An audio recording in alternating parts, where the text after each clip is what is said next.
Hello, everybody. Good to be back again with the MCQ series. Now, this one is for class 10. This is going to be pitched at the question about prose MCQs. We've taken Nelson Mandela as the chapter for this video. Before we proceed, please remember to subscribe and join the growing community of teachers of English. This is our space, our family. Okay, away from the children, okay? And kindly remember to click on the bell icon because this will connect you to me. Anything that we have to share or discuss through the community facility, we could do that. And you would also know when the new videos are uploaded, right? So let's proceed straight on. So the syllabus document says that the MCQ for class 10 based on drama and prose test inference and evaluation and vocabulary.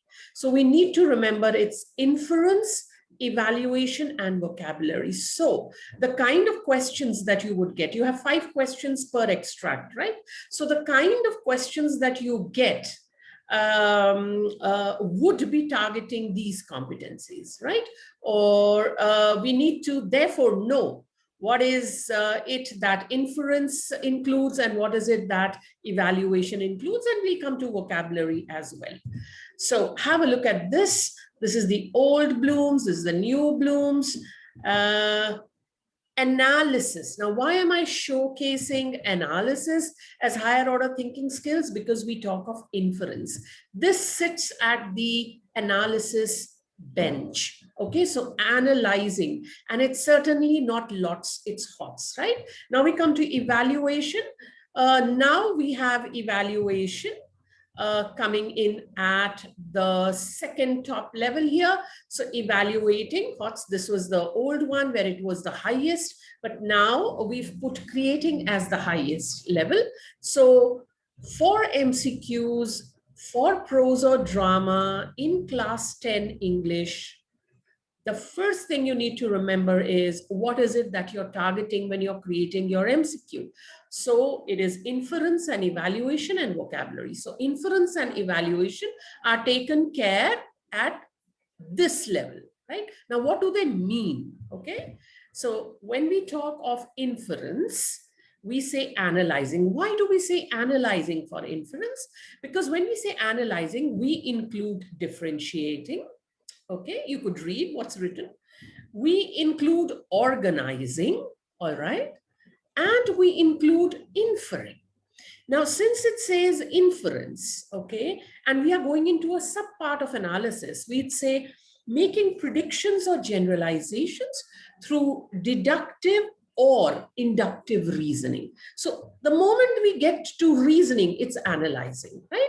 So what is deductive or inductive reasoning? Okay, deductive reasoning would be something that interprets supporting details through the main idea. So a main idea is given.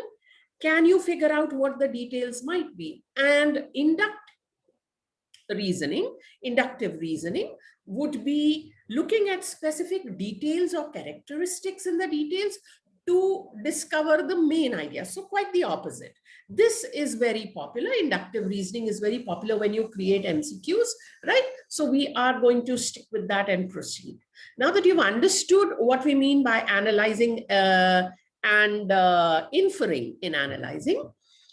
So analyzing is a level where the children are supposed to go beyond lots and actually see patterns that they have to use to analyze a particular problem, okay? So these are the words. When you look at the verbs that have been given, you could very well understand why it is at higher order thinking skills, why it's up on the scale in Blooms, right? Let's look at evaluating now, because it does say evaluation here. What does this include? It includes differentiating, that is, inconsistencies or effectiveness with a presented process or argument. You know, what is different? Or very popular, it is about judging. Can you critique to determine? Agree, disagree, yes, no, why not? All that comes in here, all right? So that's evaluating. So evaluating hence includes assessing information and coming to a conclusion? Can the children look at the different parts that they have been presented with and assess that information to come to a particular conclusion? That is what evaluating entails. So you can imagine the kind of questions that you would be creating. They have to meet the brief. You can't just randomly create or subscribe to so many WhatsApp forwards that we are seeing randomly created. There has to be some logic behind the creation, and CBSE clearly mandates it in the syllabus document, right? We'll get to know what is the new design very soon, I think within the week, and we should be able to figure out what it is, but it's always good to know the kind of competencies that we are targeting. These are the verbs that have been included for evaluating. Everybody already knows this because you're practicing teachers. You're fabulous with Blooms already. Yeah, let's move on now. So we are talking about Nelson Mandela, Long Walk to Freedom.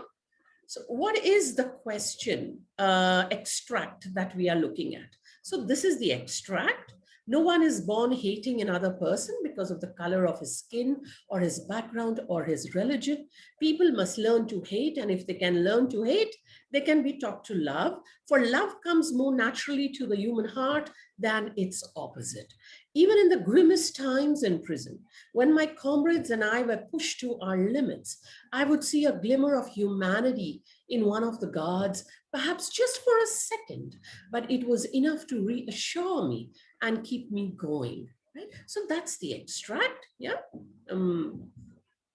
So first, let's see inference. Okay, so there's a question that I'm presenting before you, right? And it is definitely about inferring. Select the option that lists the message shared in the first sentence. Okay, shared in the first sentence. Now, do you remember what inductive reasoning said? Inductive reasoning said, investigate specific details or characteristics in the details to uncover the main idea or generalize. So we need to be looking at the details given in the first sentence to be able to choose which one is the most suited main idea, right? That is why this is inferring, okay? So godliness is about loving also. What is the first sentence? No one is born hating another person because of the color of his skin or his background or his religion. So godliness is about loving all. No. Discrimination is a cultivated evil. Discrimination, it could be.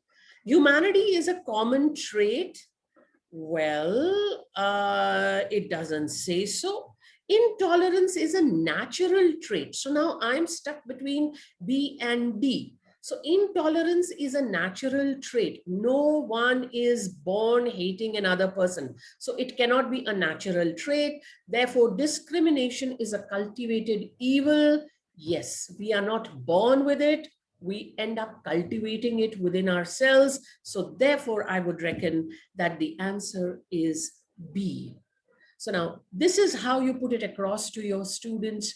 Trust me, if your children do not have the appropriate reading strategies, it might get a little tough for them to sort of come to terms with these kind of questions, and it might be quite a challenge for you to get them to solve these. So always begin with the basics. What is the kind of reading that they need to do? What is the kind of teaching learning environment you need to have for them to be able to address such questions, right? Let's look at the next one. So it's the same extract. We are still looking at inference. I quite like that competency. So the second question, we need to make 5. Yeah. So select the option that is true about a few prison guards according to Mandela. Okay. So according to Mandela, what is true about a few prison guards? All right. So even in the grimmest times in prison, when my comrades, I would see a glimmer of humanity in one of the guards. All right. So what is it that I deduce from here? So this is the main idea. So what are the supporting details that I can deduce from this? Now, this is deductive logic. So I would say that cruel but trustworthy. Well, does it talk about trust? Severe and under certain circumstances. Yes, it's there. Unkind and controlling. Harsh yet prone to kindness. So I would see a glimmer of humanity. Harsh yet prone to kindness. Okay, so I would reckon that's the answer. All right, it's not about trust here, it's about humanity. So we would take kindness. It's certainly not B and C because there is a contrasting feature that has been mentioned. So can you deduce this kind of logic from a main idea that has been given? So can you deduce the supporting detail, right? That is what inference is. Can you deduce? All right. Okay, let's go to the next one. Now, since we have 5, this is the third one. I've taken this to be evaluation. It's the same extract, so have a look. Choose the option that justifies Mandela's reassurance in prison. Okay, perhaps just for a second, but it was enough to reassure me and keep me going. So reassurance in prison. So choose the option that justifies. What is the kind of a judgment or evaluation that tells you that he is reassured, right? So let's look at this. Mandela knew that hate could be unlearned and replaced with love. Mandela understood that apartheid is the norm and one must reconcile to it. Does he talk about reconciling? I don't think so. Mandela believed that his condition in prison would not last long. No, this extract does not say so. So when they say extract-based MCQs, you must remember, it is not about the whole chapter. It is based on that particular extract. So I think it might do well if you tell your kids to focus on understanding what that extract means. Yes, they have knowledge about what transpired before and after, but currently the questions are based on the extract, right? Mandela accepted that all prisoners are subjected to hate by guards. Now, B, C, and D, I don't think it says so anywhere. He did not accept it. Certainly not. Mandela knew that hate could be unlearned and replaced with love. Yes, there is reference to it. So therefore, this is what reassured him and kept him going, that glimmer of humanity, and also that he knew that if they can learn how to hate, they can learn how to love. So that is what gave him the reassurance. So that's A. We need to explain it like this to the kids. Giving them sheet after sheet of MCQs is not going to help matters any. A, you probably would not be able to trust the quality of those MCQs. B, this has to come from your teaching in the classroom, virtual or otherwise. This kind of teaching in the classroom. So that will come with specific reading strategies, right? Okay. Now we come to the vocabulary aspect. So when they say we are testing you on vocabulary, what do they mean really? So the meaning of the word has to be inferred. Choose the antonym of, choose the synonym of. Why? Why would you do that? Where is the critical thinking there, right? So that the connection and understanding and meaning helps us comprehend. So you choose from what the extract says, from the verbal cues that you get as to what vocabulary is. Now, how do we do that? You use clues from the text, whether it's reading ahead or whether it's rereading. In this case, it would be rereading, okay, because it's an extract, it's not a full book, to help get an idea of what a word means. Okay, so you read the line before, you read the line after. This is what we tell our kids. Read between the lines to get a deeper meaning. Okay, yeah. Use the author's language or tone.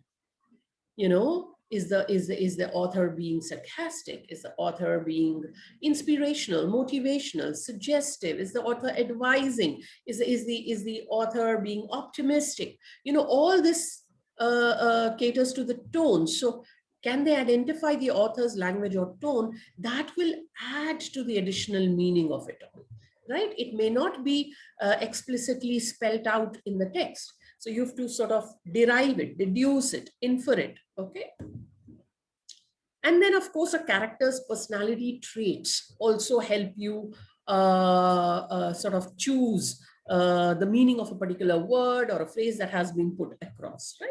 So based on all of this, let's look at the question, all right, on vocabulary. So this is question number 4.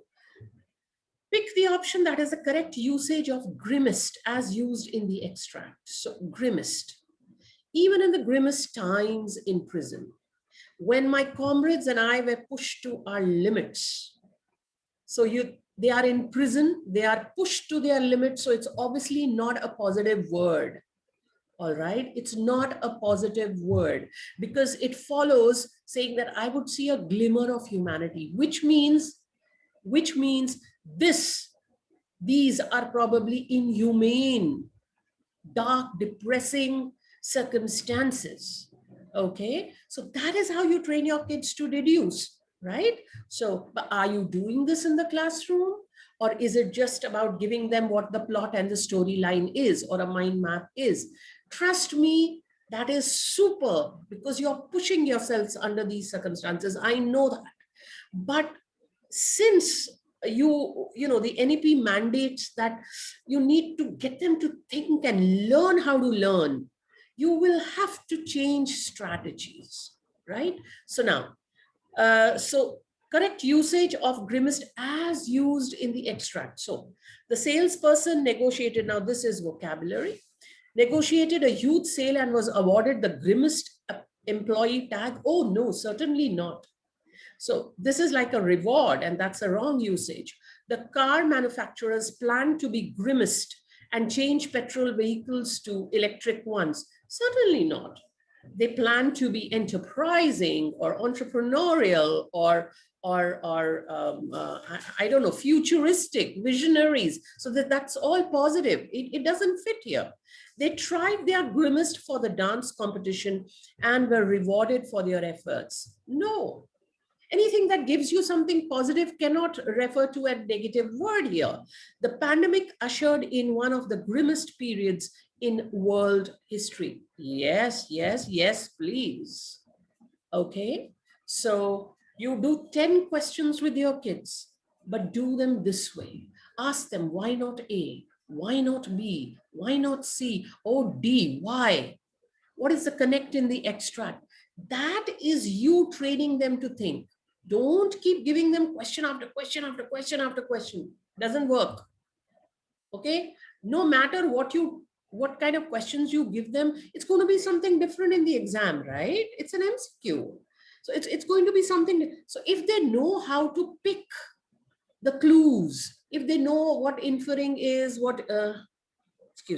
if they know what inferring is, what evaluating is, how to use the context clues, done. So you could have this, and for a question 5, you could shift this to question 4, or you could take that as question 5. So this is again vocabulary. So look at this. Select the option displaying the set with the correct usage of prefix re correctly as used in reassure. So you've used reassure here, reassure. So please select the option that has a set of words which correctly use prefix re. Okay, so a child has to be able to figure out that re and assure are two separate. Assure is a separate word, re is the prefix. They cannot pick up things like remember, or they cannot pick up words like reach or recognize just because it has a re. So now that is the kind of inference and the thinking that the child is doing. So obviously the answer is C. Okay, so that's it from me for now. I'll be back again with another one soon. So we've done class 12, we've done class 10. I will repeat it and we will go on. There was, however, a request for classes 9 and 11. Let me tell you, if you know the strategies for this, you'll be doing great. Just follow this when you're doing 9 and 11 and you're there. We are touching 10 and 12 because they're high stakes exams. Okay, so great, good for you. Keep safe, keep empowered, and kindly subscribe. Kindly, please click on the bell icon. All right. On that note, bye-bye. Catch you soon with another recording.